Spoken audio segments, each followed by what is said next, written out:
so let's say you have a website, right? You already got one built out. It's ready to go. There's nothing that you kind of have to do there. What are some of the Cutter? What are some of the first steps, like to maybe even like running some Google ads, like doing some SEO on the website that can really help you move your brand along and really establish yourself as more of a competitive player in whatever market that you're in?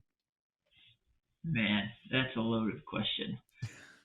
If the website is brand new, though, the one thing that I will say is social proof is paramount. If you are a brand new website, like say you're a mid ticket item, like you're selling a fancy, one of these fancy gaming chairs or something like that, and your price point is like $289 for the chair.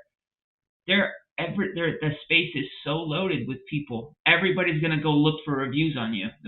Review Mhm. of this, review of this, review of this Mhm. specific chair. And if your website has no reviews and there's like no plan to get reviews, if you start dumping ads in there, you'll make some conversions. You could probably hit, I'm not even gonna say promise ROAS, but you'll probably be at least break even as long as margins and everything else, and you have a decent ads manager back there. You'll probably be break even, but it's the same thing about like it's not brand building is trust building. So Mhm. you have to be able to come out of the gate with a new website, Google Ads, FB, TikTok, wherever you go. You have to come out with a plan on how are we going to make our site, our like business card and virtual identity trust trustworthy, you know. So I think Yeah. it comes down to everything that we've already talked about. Get reviews, like have a pre-launch plan, send out 50 products to people and say, hey guys, really just want to test these out. Yep. You know, review the product if you can. Come, blah blah blah, and then you get some customer testimonials, Mhm. get some actual reviews. I don't know how it works on Amazon stuff. Maybe you do, but like on Shopify, you can get reviews from. You can just request reviews from people that actually have had products. So you can say, product is delivered, then send review request, and you can start to build that up internally. Right. You can, I mean, obviously on Amazon, you can't terms of service friendly ask people for positive reviews or plan ahead for that, but you can plan ahead to get your Vine reviews and things like that done before your products ever landed at Amazon. So that's like part of that. Mhm. I will say on the Amazon end of things, having a website is so important because people, if they see your brand on Amazon, they're going to go and look at your website. It's the way it is. It's how they see if you're legit. And so, like Cutter was saying, it's not about just starting a website. I'll tell you, I've seen so many brands make that mistake where they start a website. It's just a basic landing page. You click on it and it takes you right to Amazon to the listing. And it's not even really like a real web page. And it just doesn't feel like it's a brand. Like, I agree with Cutter. You've got to really start that website, drive that traffic to it, start building up people that will leave you reviews or testimonials, people that'll do user generated content for you that you can share on your website, on your socials, on all of that, and have it all linked together. Amazon has so many good incentives right now where you can start a Shopify site and connect it directly with Amazon. Super easy to do. Anybody can do it. Drag and drop. Very easy to start a Shopify site. And then, like you said, you can start driving reviews in there. And then before, day one, when your Amazon product lands and you might not have the most reviews ever, you may already have 40 reviews on Shopify because you've already kind of started driving that traffic there and really getting, early reviewer type stuff going on your Shopify site before it ever lands at Amazon. And then obviously I think we'll talk about that later about kind of getting reviews before you land at Amazon, but there's some ways that you can do that as well to kind of ensure that you're going to Mhm. get positive reviews even before the product, is fully in stock and ready for sale at Amazon. Yeah, I think we talked a little bit about that on the Vine episode about like kind of like the little hack where you can send your products in and like before they're even ready, get the reviews, and that way when you launch, you have like the 30 reviews right away. Yeah, so that's part of it.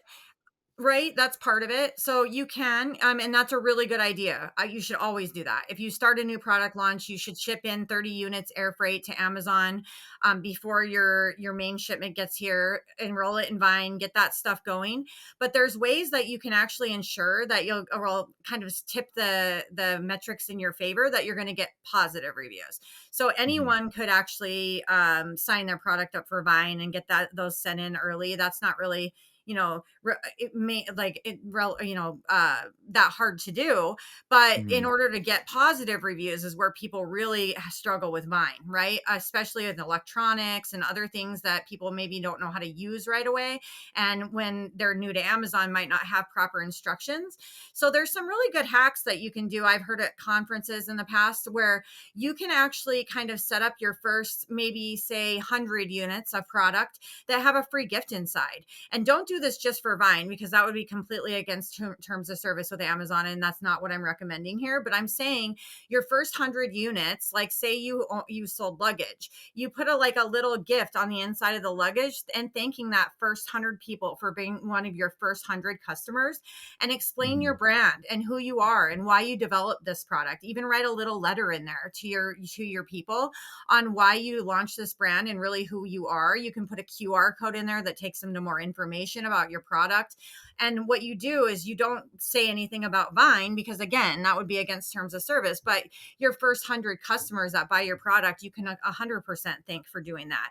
If you do that, then you're probably going to ensure that those Vine people are going to be super stoked with your brand and that they're going to get the proper message, because it's probably not a feasible thing to go long term giving everyone a free gift, but the first however 100 units with a personal letter from the owner of the brand really does go a long way, especially if you're kind of highlighting those benefits and features, because then you'll kind of see those rolling out in some of those reviews that come out, because you're kind of pointing out the really good value proposition from your product.